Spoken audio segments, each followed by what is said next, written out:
পক্ষে 7 দিনের রিমান্ড চাই এবং এই দেশের পুলিশদের হেফাজতে যাওয়ার পরে রিমান্ডে যাওয়ার পরে আমার সুস্থ সবল বিশ্ববিদ্যালয়ের শিক্ষক, বিশ্ববিদ্যালয়ের ছাত্র নেতা সে অন্যের কাঁধে ভর দিয়ে হেঁটে বেরিয়ে আসে, আদালতে যায়।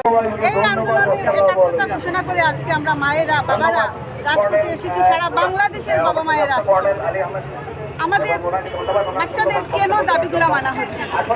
মুক্তিযুদ্ধ হয়েছে কত বছর হয়েছে, এখন পর্যন্ত সেই মুক্তিযোদ্ধাদের পরের জেনারেশন, তাদের সন্তানরা, তারপরে এখন চলছে তাদের জেনারেশন। এই জেনারেশনেও এখনো তারা কোটায় আসতে চাচ্ছে।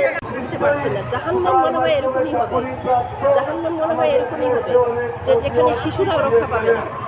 তো এই শিশুরা যারা বেহেশতের প্রজাপতি, যারা ফুলের মতো, তাদের কি দোষ ছিল? তারা কি ছাদেও যাবে না?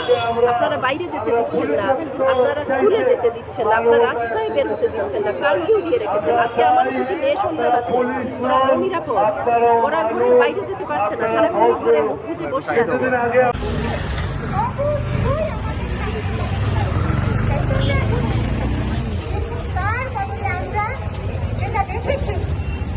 তার বদলে আমরা যেটা এখনো দেখছি, সেটা কোনো সভ্য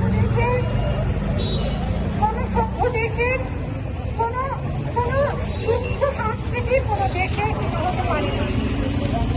আমরা আজকে আয়ানে জাহিলিয়াতের যুগে ফিরে গেছি। এটা আমাদের কাম্য ছিল না। এটা ফোর্থ জেনারেশন রেভলিউশনের যুগ, ডিজিটাল বিশ্বের যুগ। আমরা সবাই, সরকার থেকে শুরু করে আমরা সবাই বলি এটা ডিজিটাল বাংলাদেশ, স্মার্ট বাংলাদেশ। কিন্তু আমরা যে কাণ্ডগুলো প্রতিনিয়ত পরিলক্ষিত করছি, সেটা কিন্তু ডিজিটাল বাংলাদেশ কিংবা